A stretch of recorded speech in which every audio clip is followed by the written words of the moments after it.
नमस्ते बच्चों, आज हम परमवीर चक्र से अलंकृत योगेंद्र सिंह यादव इस पाठ पर आधारित प्रश्न उत्तरों पर चर्चा करेंगे।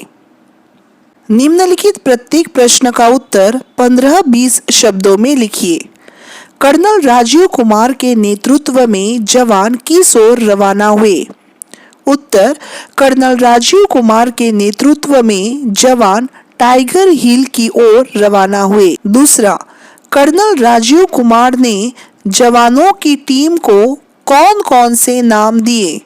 उत्तर, कर्नल राजीव कुमार ने जवानों की टीम को घातक प्लाटून नाम दिया तथा 2 ग्रुप बनाकर अल्फा कंपनी तथा डेल्टा कंपनी नाम दिया। तीसरा, भारतीय जवानों ने टाइगर हिल के पहले बंकर पर तिरंगा कब फहराया?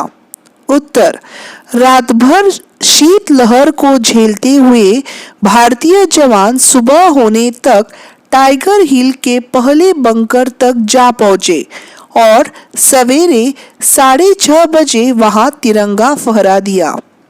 चौथा, भारतीय जवानों में 2 योगेंद्र सिंह यादव किन गांवों के निवासी थे? उत्तर, भारतीय जवानों में 2 योगेंद्र सिंह यादव थे। एक मेरठ जिला के गांव पाली का निवासी था और दूसरा जिला बुलंदशहर के गांव अहीर का निवासी था। योगेंद्र सिंह के पास कौन सी राइफल थी? उत्तर, योगेंद्र सिंह के पास AK-47 राइफल थी।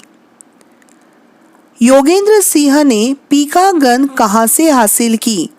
उत्तर, योगेंद्र सिंह यादव ने दुश्मन के बंकर में घुसकर उनकी पीका गन हासिल की और उसी से उन्हें भून डाला। आगे बढ़ते हैं। योगेंद्र सिंह यादव के पिताजी ने युद्ध में कैसी बहादुरी दिखाई थी? उत्तर, योगेंद्र सिंह यादव के पिता रामकरण सिंह ने दोनों लड़ाइयों में अपने पाकिस्तानी हमलावरों से 2-2 हाथ कर उन्हें अपने साहस व शौर्य से मार गिराया था। 8वां, योगेंद्र सिंह यादव ने भारतीय जवानों को सचेत क्यों कर दिया? उत्तर, योगेंद्र सिंह यादव ने जब देखा कि एक ओर जमा पाकिस्तानी नीचे की भारतीय चौकी पर हमले की तैयारी कर रहे हैं, तब उसने चिल्लाकर भारतीय जवानों को सचेत कर दिया। तो बच्चों, अगली बार हम इसी पाठ में आए और कुछ प्रश्नों पर चर्चा करेंगे। तब तक के लिए धन्यवाद।